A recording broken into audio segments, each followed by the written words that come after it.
I've filed for divorce.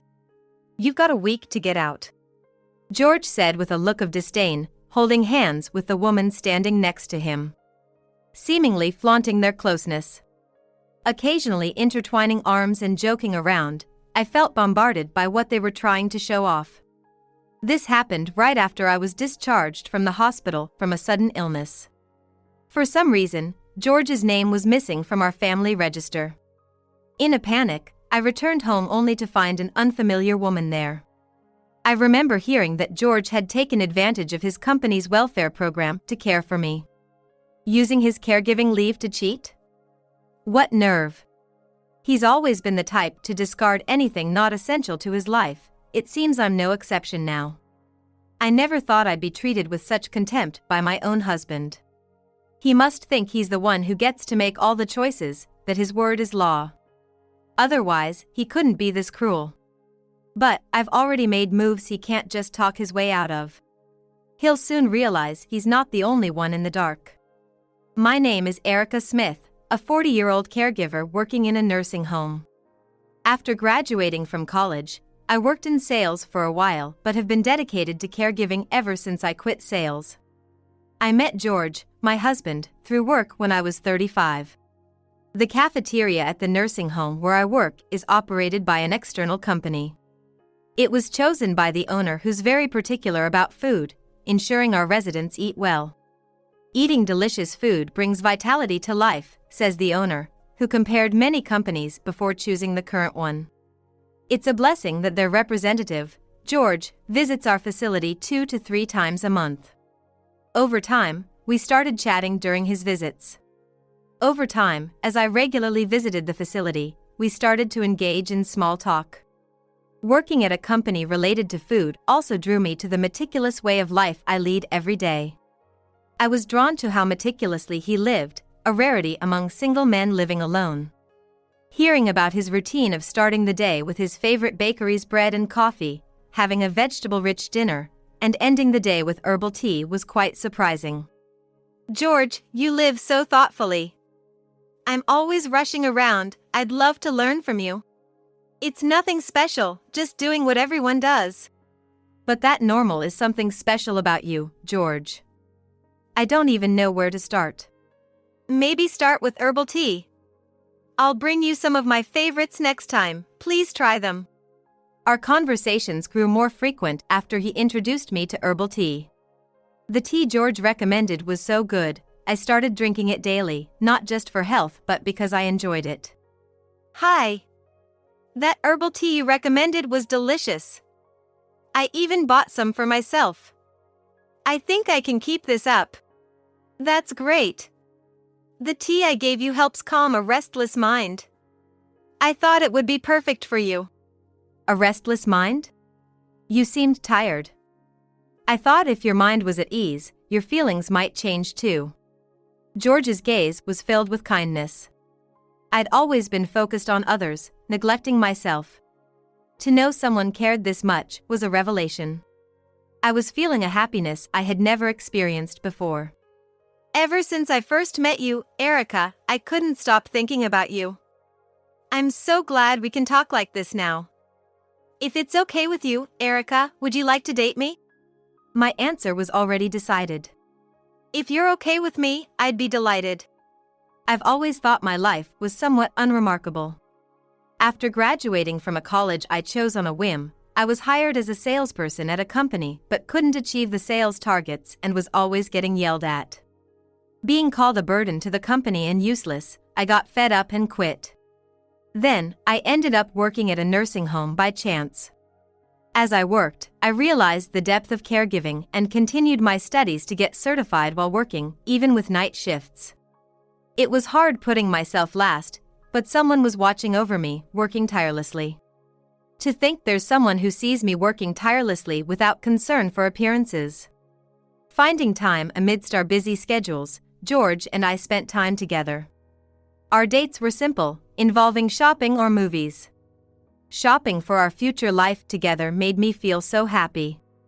"How about we get matching mugs? We can use them when we live together." I like that idea. I've been looking for a simple mug like this. Great. Thinking about living together makes me so excited. We slowly started preparing for our future married life by picking out matching items, imagining living together. One day, while sitting at a cafe we stopped by during shopping, George suddenly became serious. What's wrong? You look so serious all of a sudden. Stomach ache? No, it's just. Don't push yourself. Should we call it a day? I can't wait any longer. While shopping and thinking about living together, I couldn't contain my feelings anymore. Will you marry me? As he said this, George was looking intently at me. Had there ever been a moment in my life filled with such happiness? Yes, I'd be honored. I'm so relieved. I was worried you might say no. To think you were so worried. I had no idea. Today was the most nerve-wracking day for me. The tension has finally lifted. George looked relieved. Well, the answer was obvious. With you, every day seems like it will be happy. And so, George and I got married. We both lived alone, but since George's apartment was quite spacious for one person, we decided to use it as our home. I brought over my necessary belongings, and we started our married life at George's place. Just like George had described, his apartment reflected his meticulous lifestyle. I could tell from my previous visits that every detail was well organized, not a speck of dust in sight. The thought of starting our new life together here made my heart race. What kind of happiness awaited us? Little did I know, this excitement would soon be shattered. 6 months into our marriage, I was getting ready for a night shift at home. I usually take a night snack, my uniform, and a towel, but I couldn't find my stuff. My tumbler was a recent gift from a friend and a favorite of mine. It was missing along with my towel. Maybe George accidentally took them to work? But would George really mistake my items for his? Despite searching everywhere, I couldn't find them. So, I decided to use a spare towel from my locker and buy some tea at a store on my way to work. With that decision made, I headed off to work. Work went smoothly as usual. I was eager to get home, take a shower, and sleep in my bed due to recent fatigue. More than anything, I've been missing George because of my consecutive night shifts. I rushed home with that thought alone. I found George in the living room, getting ready to leave for work. He was ironing his favorite shirt as always. Oh, it's Erica. Hey, George. Good timing. I have something to ask you, is that okay? Is it about the tumbler? I was surprised George brought up the tumbler. Since he mentioned it, maybe he knew something. Yeah, I can't find my tumbler or towel. Did you see them? I looked before going to work but couldn't find them. Oh, is that so? I think they were from my old place. If that's the case, I've already thrown them out. I couldn't believe George said he had thrown them away so plainly. Why? There was no need to throw them away without asking. Things need to be organized properly. He replied, looking puzzled, as if he couldn't see what he did wrong. I was shocked, not knowing he had thrown them away. Especially since the tumbler had sentimental value, a birthday gift from an old friend. George then sighed and looked at me. To use such tasteless stuff, I didn't know you were that kind of person, Erica. I got rid of it for you, and yet you respond like this? I was furious that he threw away my belongings without permission, acting as if he hadn't done anything wrong. But I was so angry about my precious items being disposed of without my consent that I couldn't find the right words. Is that all you wanted to talk about? I have to go now. Oh, and Erica, make sure to sort out your unnecessary stuff too. What unnecessary stuff? I decluttered my belongings when I got married and moved into this house. Even though it was supposed to be our newlywed life, moving into the house where George had been living alone, I made sure to declutter my belongings so it wouldn't become too filled with my stuff. His words made me pause and look around the house. Despite my exhaustion and sleepiness from the night shift, a bad feeling washed over me, and suddenly, I wasn't tired anymore. My bad feeling was spot on. There are several things that should have been brought from my house that are missing. Clothes, shoes, bags, and accessories I bought when I was single. At a glance, I haven't taken stock of everything, but it seems a lot of stuff has been thrown away. I can't believe someone would just dispose of other people's belongings. I selected what I thought was essential, bringing only the bare minimum for a new life with George. Honestly, I don't have that many personal items, and I don't leave things scattered around. And yet, they were disposed of without my consent? It looks like items with slightly flashy colors or characters have been thrown away. Probably, George got rid of things he didn't like or that didn't match the interior. A heads up would have been nice before deciding to just get rid of them. The shock of having my belongings thrown away left me unable to move for a while. Maybe it's partly my fault for not seeing that someone could do such a thing, but still, there was no need to just throw things away. I felt my head going blank from the shock. I don't know how long I was like that, but when I noticed, the outside was dyed with the color of sunset. After coming home, realizing my things had been thrown away by George, I just sat there in shock. Looking at the clock, it was almost 6 p.m. Realizing George would be home soon, I tried to stand up, but I felt dizzy. Honestly, I have no appetite and can't think of what to make.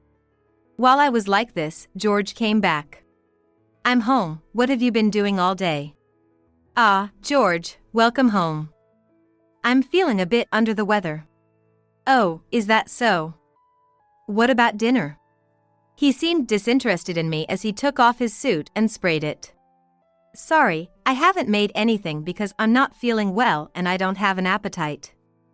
There's some meat marinated in sauce though, if you want. It just needs to be cooked." "Ah, then it's fine." He answered grumpily and heavily sat on the sofa, starting to fiddle with his smartphone. "What, how long are you going to be there? You're kind of in the way." He glared at me as if I was a nuisance. This behavior is hard to believe from George, who used to be so concerned about me. Maybe he had a rough day at work, I thought, and decided to leave him be, quietly exiting the room. That's when George stopped me. "Hey, you're just going to leave without saying anything? Don't you have anything to say to me?" His eyes, which I thought were kind before we got married, now felt cold. While feeling the coldness in his gaze, I replied, "Ah, sorry for not preparing dinner. I'm not feeling well, so I'm going to bed early." I realized too late that he was such an inconsiderate person. Can I really live well with him from now on? That anxiety kept going round and round in my head. Maybe because I had a lot on my mind, but I've never felt this sick before.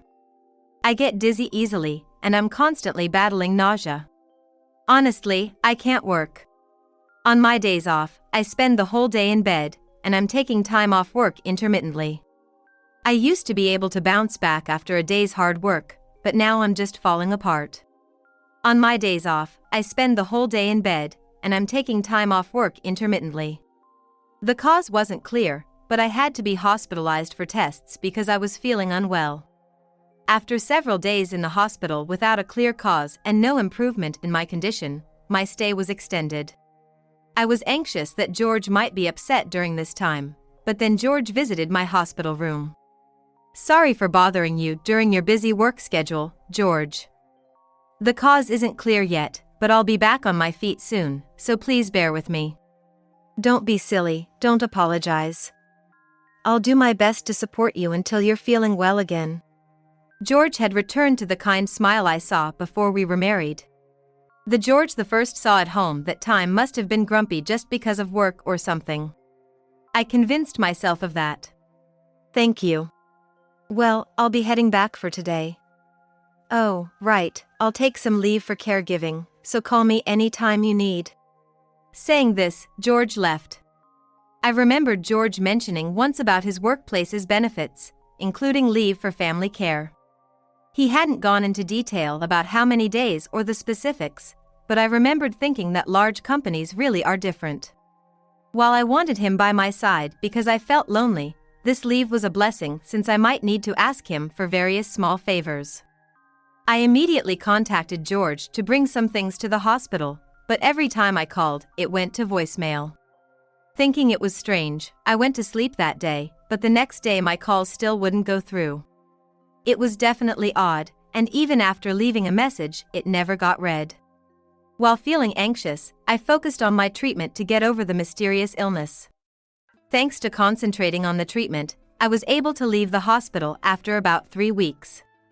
Even after informing George about my discharge, my messages still weren't read.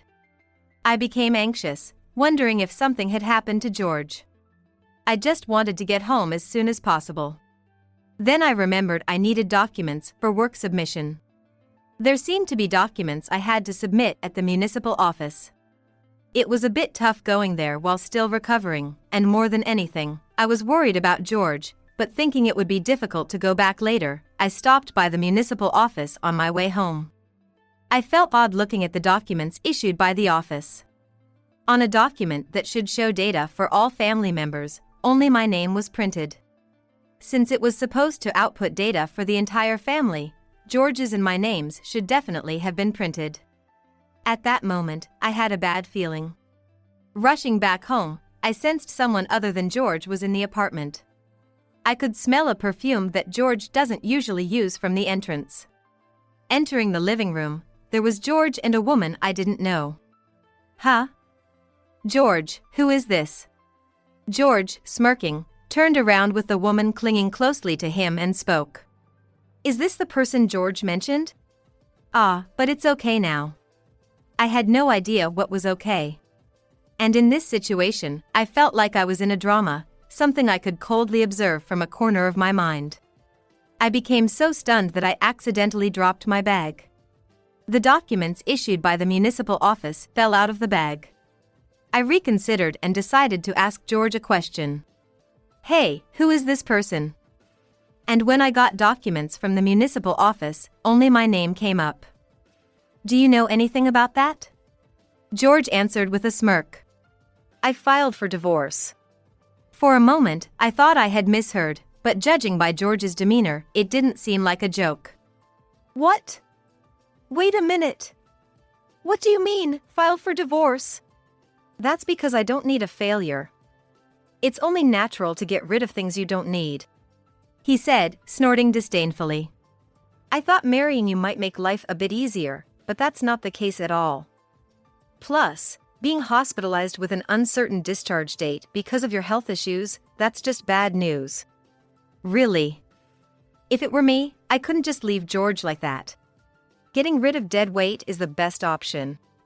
You have 1 week to leave, Kelly said, laughing mockingly and pointing her finger. Kelly is so kind. I actually wish you'd leave right now, George added as they intertwined their fingers together. I didn't understand what was being shown to me. This was supposed to be the home I started living in because I married George, and I couldn't grasp what these two were trying to say. George threw a large duffel bag at me. Some old-fashioned guy at work says, a man isn't complete until he's married, so I just married to get a big project he promised. What? But you married me because you loved me, right? Not that I ever said I loved you. You just seemed like an easy option for marriage. If I'm going to date, I prefer someone beautiful, right? Kelly indeed looked like a modern, beautiful office lady, with her neatly polished nails and stylishly curled hair. See, timing is crucial in these matters. The one who acts quickly wins. So, when are you leaving? George pressed for an answer. So, George married a somewhat decent woman he often saw at work, to make a good impression on his boss for a promotion. It seems I was only needed as a nominal wife, not because he truly loved me. I understand your feelings very well. Of course, my answer was already decided. Well, I'm leaving right now. I said that and left the house in 3 seconds. In fact, after being discharged, I planned to stay at my parents' home in the next town for a while, so my daily essentials were already there.